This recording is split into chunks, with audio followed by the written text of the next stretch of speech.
In this video, we're going to learn about the product to sum identities as well as the sum to product identities. Once again, I do not expect everyone to memorize all of these formulas. They are a gigantic mess. These are definitely things that you can look up when you need them. In fact, in my experience, it's incredibly rare to ever use these at all. But there is one context where I have seen them used. So the idea is if you want to try to graph a function or understand what frequencies you're going to see in the graph, and you have a product, two things multiplied together with different frequencies, it can be hard to figure out what's going on in the problem. Graphing a product is incredibly difficult to do by hand, whereas if you had two sines or cosines added together, you could draw at least each one separately using the rules we've learned before, and then you could add them point by point in order to work out what the shape looks like. So it turns out that the one time you really want to care about these is when you have two things multiplied, sine and cosine, of whatever frequencies, 3x, 4x, that we have stuff here, and you want to convert it into two things added in order to draw a graph and understand what's happening with the function.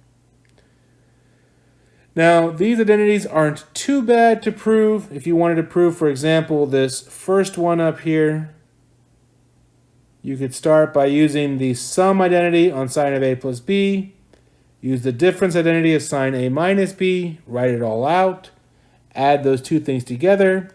You're going to have some cancellations, and then you're going to have 2 of this one term. When you divide by 2, you get exactly 2 times sine a cosine b divided by 2, and it simplifies down to sine a cosine b. So you can prove these, not too bad, but like I said, I wouldn't worry about proving them too much, and I would definitely not worry about memorizing these, more of just being able to use them when needed. So we just have one example here. We're going to rewrite 8 times sine of 4x times sine of 3x as a sum or difference. So I have sine of something times sine of something. That's this identity right here.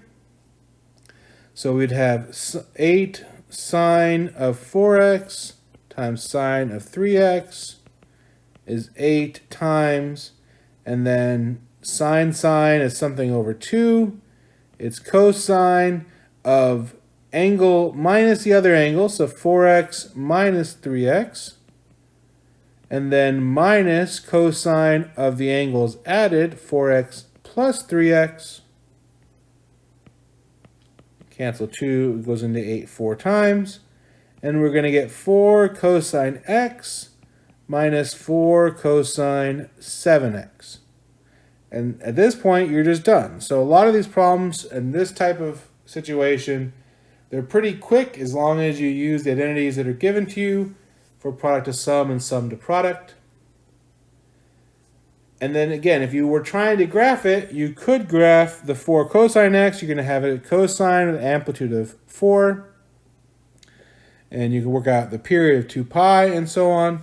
And then you could separately graph amplitude 4, period of 2 pi over 7 here.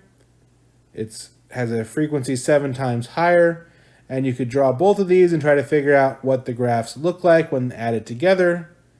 And that's going to give you your new type of graph. And from my background in engineering, adding up sines and cosines like this is a very common situation in engineering, especially with signal processing. If you're trying to send a signal to someone, you're going to be sending sines and cosines of different frequencies.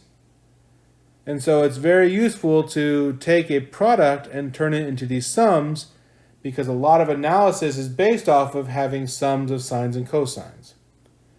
Outside of that, these are identities that you're hardly ever going to use.